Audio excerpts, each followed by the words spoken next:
Halo teman-teman Gen Islam Cinta. Pada kesempatan kali ini saya akan ngobrol bareng sama Syarwan. Kita sama-sama aktif di Gerakan Islam Cinta. Nah, apa kabar, Wan?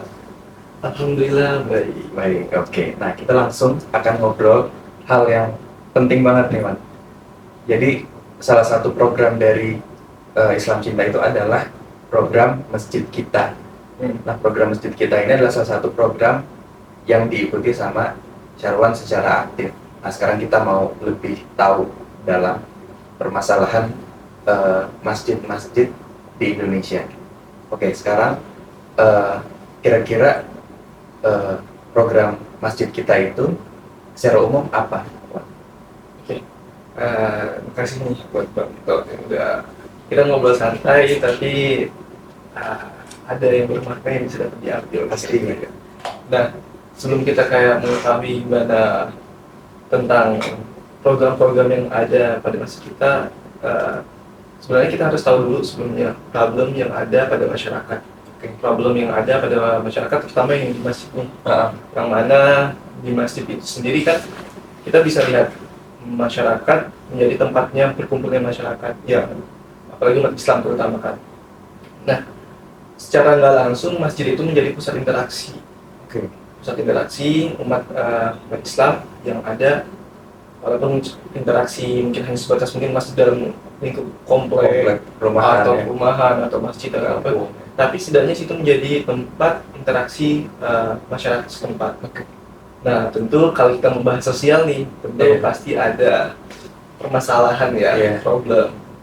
Nah, problem yang sering kali terjadi itu ibarat seperti halnya masyarakat yang kadang kurang puas dengan apa kinerja DKM sendiri.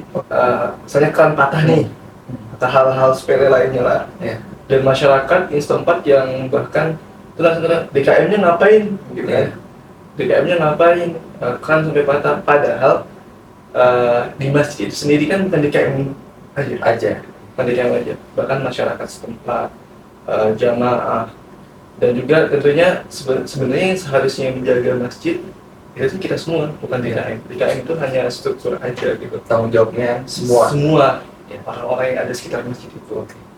Nah, terus kalau kita membahas tentang program, nah dari hal yang melatar belakangi problem ini itu menjadi program yang bisa kayak menjadi masjid kita, yang mana masjid sesuai harapan masyarakat setempat.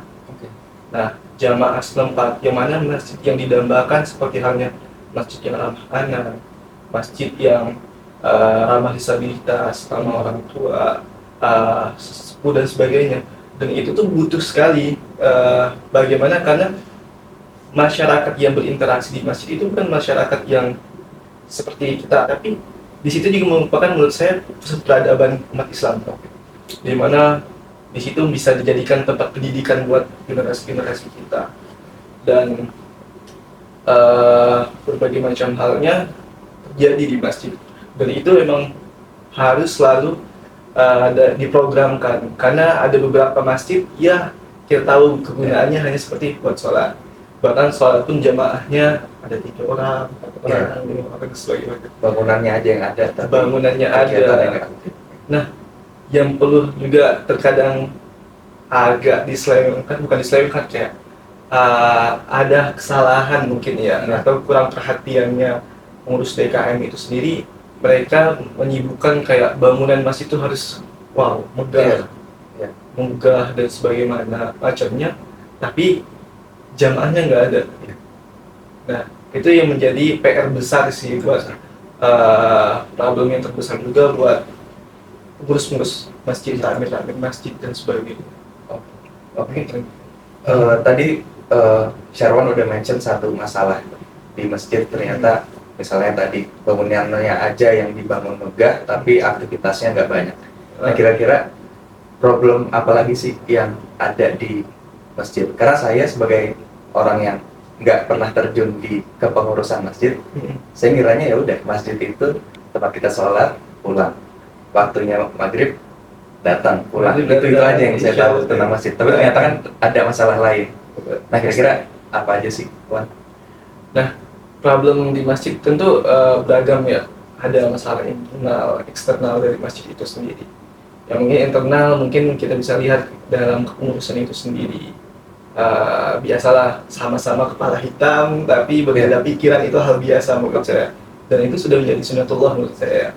Dan masalah ini, masalah eksternal juga banyak. Seperti misalnya ada hal-hal yang baru yang mungkin kayak seperti halnya ada jamaah atau ustadz yang fokus dakwahnya di masjid itu misalnya kepada anak-anak, yang mana anak-anak ini jadi berisik di masjid. Akhirnya jamaah yang lain yang katanya di masjid itu tempatnya khusyuk gitu kan, nggak fokus untuk beribadah, fokus ibadah dan gangguan gitu. dan sebagainya. Nah, dan hal ini salah satu menjadi problem. Pun ada lagi seperti halnya perbedaan pandangan remaja masjidnya. Yang remaja masjidnya itu pengen masjidnya gini. Nah, tapi dalam BKM-nya tidak selaras dengan pemikiran remaja, akhirnya remajanya ngambek. Kan kita tahu sendiri remaja zaman sekarang sedikit-sedikit baper, sebagainya macamnya gitu kan. Dan itu bisa menjadi problem eksternal dari masjid itu sendiri. Hal-hal yang baru, bagaimana juga kualitas pendidikan. Sebenarnya PR yang besar problem itu menurut saya bagaimana bisa mengedukasi masyarakat atau bahkan penerus umat Islam itu sendiri, sebagaimana masjid itu bisa menjadi penompang dari beberapa kebutuhan masyarakat. Tadi kita udah tahu tuh berarti ternyata banyak problem yang ada di masjid kita di Indonesia. Nah, sekarang nadanya kita optimiskan, kita punya program masjid kita. Nah, kira-kira seberapa besar atau seberapa jauh masjid kita ini bisa menyelesaikan masalah yang ada di masjid Indonesia?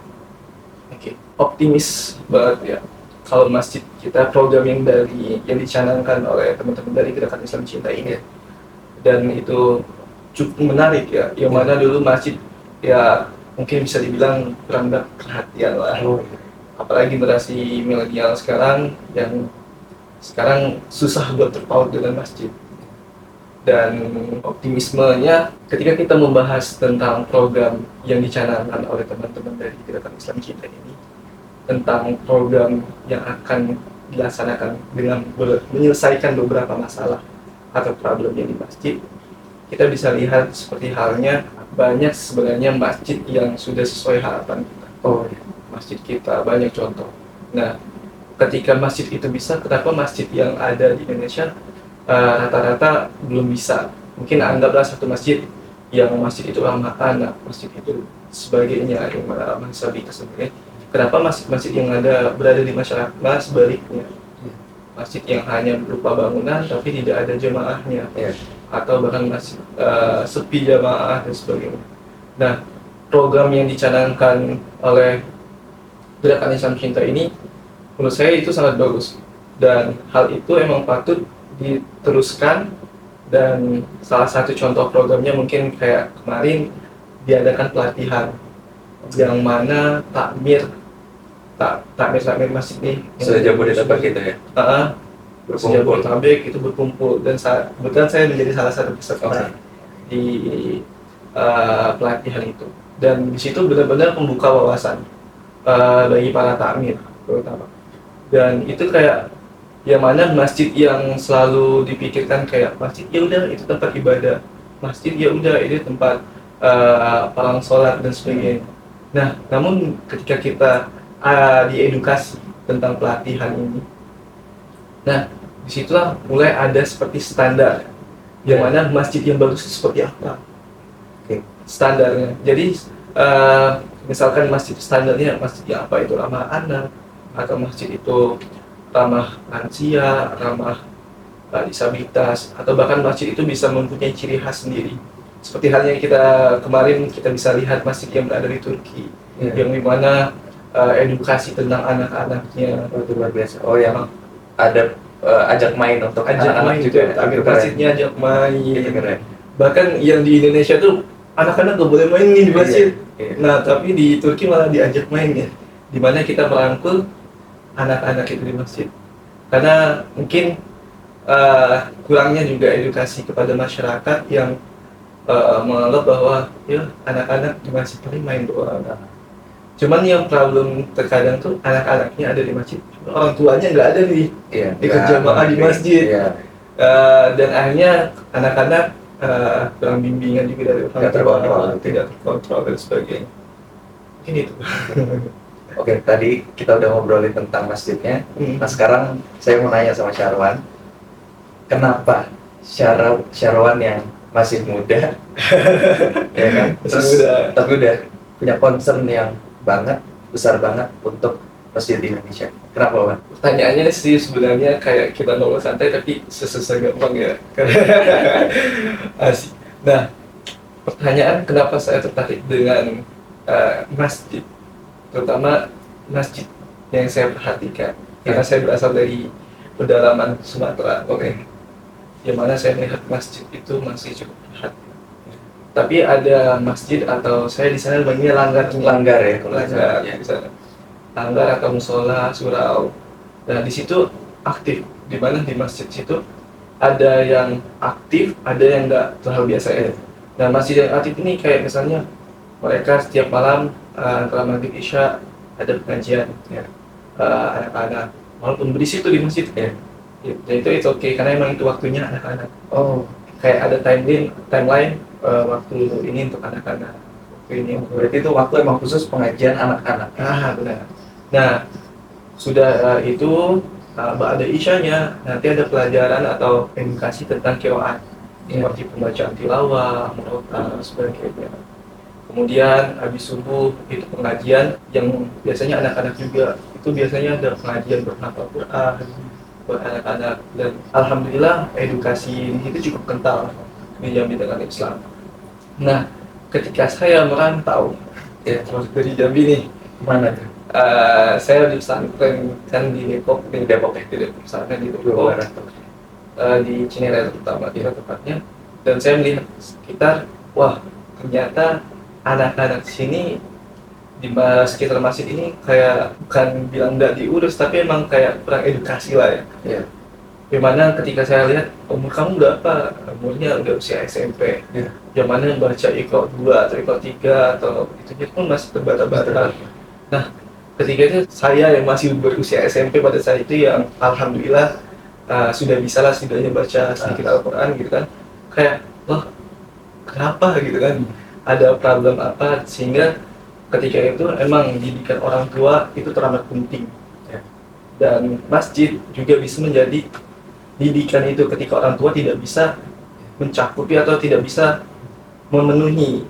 Masjid bisa jadi wadah. Masjid itu bisa menjadi wadah kalau ketika terutama dalam bidang ini ya, keagamaan ya, keislaman. Dan itu menurut saya masjid sangat bisa atau bahkan sangat didambakan bisa menjadi edukasi, dan terutama kita menjaga generasi Islam itu sendiri. Pertanyaan terakhir, seberapa optimis Syarwan setelah ngejalanin program masjid kita, kemudian dibandingkan sama kondisi atau realitas masjid yang ada di Indonesia, seberapa besar harapan Syarwan untuk masjid kita ini bisa berhasil sebagaimana standar yang tadi sudah ditetapkan sama teman-teman dari Gerakan Islam Cinta? Untuk mencakup standar di Indonesia sendiri, terkadang kita harus melihat adat istiadat setempat juga ya. Yang mana itu kadang menjadi problematika tersendiri dalam masjid itu sendiri. Nah, untuk mencapai kestandaran itu mungkin membuat di wilayah DKI Jakarta mungkin seperti itu ya. Seperti yang sudah diedukasikan oleh teman-teman dari Gerakan Islam Cinta tentang bagaimana seharusnya masjid itu menjadi standar bagi masjid. Ketika kita bisa melihat di Indonesia, setidaknya masjid itu masih terus bisa berjalan atau terkoordinasi dengan beberapa macam hal. Mungkin saya tidak agak bukan fanatisme atau sebagainya, tapi di masjid-masjid di pedesaan atau di kota-kota provinsi sebagainya itu masih dibilang jauh tentang edukasi masjid ramah anak, ramah dan sebagainya macamnya problematikanya.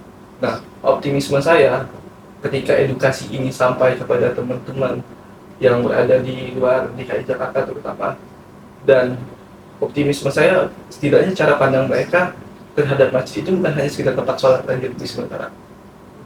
Lebih luas daripada itu. Lebih luas dari masjid sebagai tempat sholat. Namun adanya edukasi atau misal pelatihan, kita nggak ada pelatihan lagi di luar DKI Jakarta dan sebagainya, itu setidaknya menyamaratakan bahwa oh, masjid itu selayaknya seperti ini, masjid itu yang didambakan oleh masyarakat seperti ini, bagaimana cara biar jamaahnya betah di masjid. Bahkan misalnya jamaah aja pun kadang sholat Jumat aja kan, yang mana ketika udah ke masjidnya seminggu sekali, pas dengerin khutbahnya tentang politik, terus khutbahnya tentang ujian, atau bahkan kalau Anda menghukum kayak gitu, Anda khutbahnya menghukum masyarakat atau apanya, ya jadinya cukup mengerikan sebenarnya. Jadi Islam yang disampaikan bukan Islam dengan membawa perdamaian atau Islam yang disebutkan dengan cinta. Bayangkan Islam itu ibarat agama yang keras, agama yang kaku, akhirnya mengerikan, yang mana ketika kita segala melakukan akan mendapat hukuman, entah itu hukumannya baik atau sebaliknya. Itu agak harus dibimbing juga agar mencapai standar bahwa masjid harus ada standar kayak pilihan khotib sebagai macamnya. Dan optimisme saya ketika edukasi tentang standar masjid ini, bagaimana masjid selayaknya untuk masyarakat, terutama yang dicanangkan oleh teman-teman dari Gerakan Islam Cinta, itu masjid kita, itu harapan saya begitu besar, karena benar-benar masjid yang merupakan tempat peradaban teman-teman atau peradaban masyarakat. Oke, gitu. Top. Ini kita ngedengerin langsung sama seorang aktivis masjid yang benar-benar bukan teori, karena mau benar-benar ngalamin ya Wan, benar-benar ngalamin di masjid bagaimana. Berarti teman-teman, itu harapan Syarwan dan teman-teman Gerakan Islam Cinta bahwa masjid di Indonesia itu bukan hanya menjadi tempat fisik, tapi menjadi juga ruang berpikir, ruang pendidikan, yang menyediakan berbagai macam yang dibutuhkan oleh masyarakat. Yang penting juga harus inklusif ya Wan, maksudnya buat anak-anak juga bisa, orang tua bisa, bahkan perempuan, habis itu yang disabilitas itu juga harus dipikirin juga untuk ke depan. Dan insya Allah dengan program masjid kita, ya pelan-pelan masjid di Indonesia insya Allah bisa lebih baik. Amin. Kita doakan. Amin. Baik teman-teman, itulah obrolan tadi saya dengan Syarwan membicarakan tentang program masjid kita, program dari Gerakan Islam Cinta untuk masjid yang lebih baik di Indonesia.